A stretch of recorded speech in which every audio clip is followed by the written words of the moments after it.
What's up guys, in this video I'm going to be unboxing a few parts and installing them on my 6-speed shifter.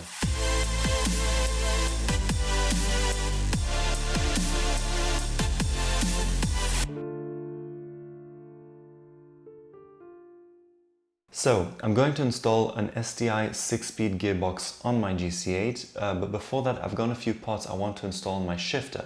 So in this episode I'll show you what's in the boxes, how I install everything and what the final result looks like.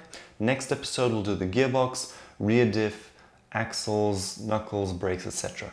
So here is the short shifter kit from Cobb. We have these two front stiffer bushings, the rear bush. We have the lever itself, which you have these two upper screws to adjust the shifter height, and you have the two lower screws to adjust the shifter throw. Other than that, we have these two inserts, we have two screws, a little bag of grease, and stickers.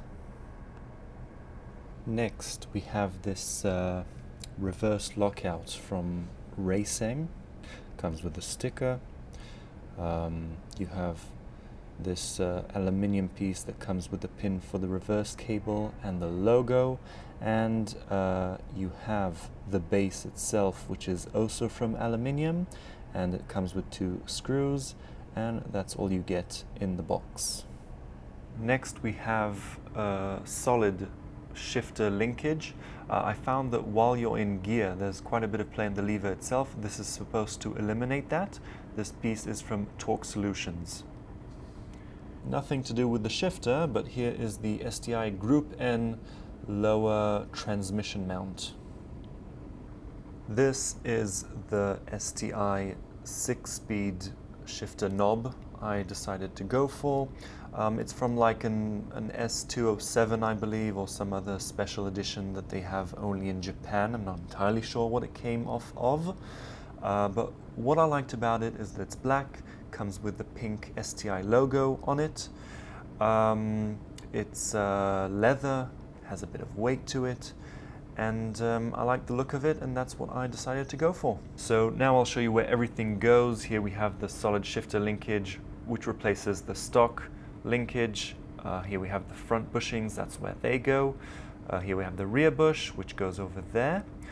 The lever itself, which replaces the stock lever, and the reverse lockout, which I am unsuccessfully trying to balance. So these are all the parts, and now on to the installation. First thing we're going to do is to install the Raceseng lockout base on the Cobb shifter. So I will simply loosen the two top screws and remove the handle.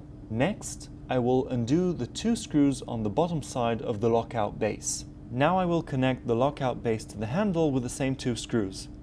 It's important to note that these screws will come loose if you have a car with stiff suspension, so do tighten them up with a reasonable amount of force.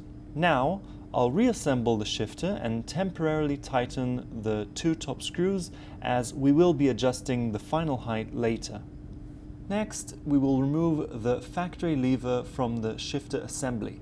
In order to do so, we will start with the retaining clip on the bottom of the lever. Next, we will use a 12mm wrench and ratchet to undo this bolt, like so. Now I'll cut the zip tie holding the reverse cable to the lever, and I will remove the reverse cable pin. I did need a friend to help me off camera because that pin was a bloody nightmare to remove. Now I can remove the lever. We will transfer this plastic piece to the Cobb lever, so I'll put that aside, and now we can safely remove the factory lever. Putting the shifter assembly aside for a moment, I would like to show you the difference between the two levers since they are currently both out. So as you can see, there's quite a difference in height.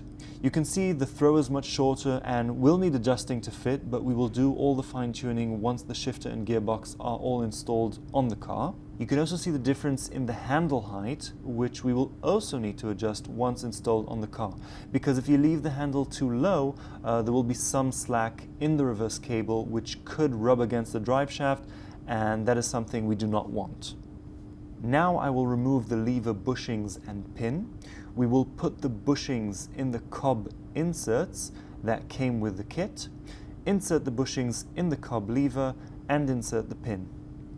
Now we will attach the plastic from the factory lever to the Cobb lever, and now we are ready to move on to the aluminium reverse lockout. We will first remove the screw with the hex key supplied by Raceseng. I missed it when unboxing the parts, so apologies. Now, the screw fits the factory lever, but it doesn't clear the groove in the Cobb shifter. So we will drill the groove out to allow the screw to clear. Now we're ready to attach the lever to the shifter assembly. You can see there's a hole in the handle for the reverse cable to go into. So I will first insert the reverse cable, make sure it's all the way in. Now I transfer the spring with the reverse lockout from the factory lever, install the reverse lockout with the supplied screw. Now I can release the wire I used to hold the reverse cable. You'll need something to keep tension off the reverse cable if you don't have a friend to help.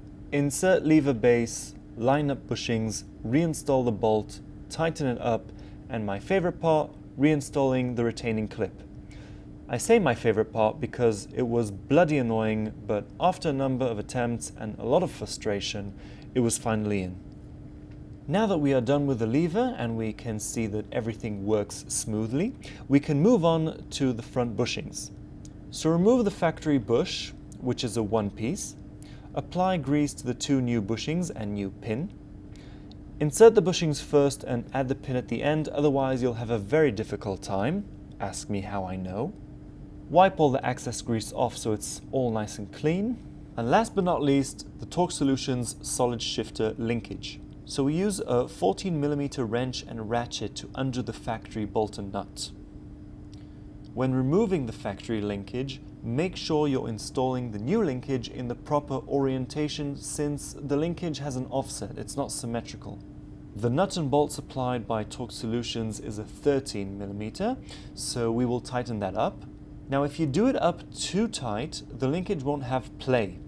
Once tight, give it a quarter of a turn loose, and then it should have a snug fit, but with just the right amount of play for it to work properly. And now that everything is installed, the shifter assembly is all ready to go in the car. Here's what it looked like before, and this is what it looks like now. So that's it for this episode. Now before you comment, I do know that the smarter thing to do would probably be to first install the shifter, drive the car, then install the parts so I can compare like a before and after feeling. The thing is, it's so much easier to install all the parts now that the shifter is out the car. And like, I have driven some STIs in the past, so I remember the weak points, I remember what I didn't like about them, and that's why I ordered the parts I did. But if you have any experience with the parts I installed and you have some feedback you would like to share, please do so in the comments. I would love to hear. So thank you for watching. Lots more of exciting things to come. The gearbox is going in. Quite a bit of work to do in the engine bay, a custom harness, drive-by-wire conversion, and much, much more. If you're not a subscriber yet and you enjoy this type of content, feel free to join along. And until next time, see you in the next one.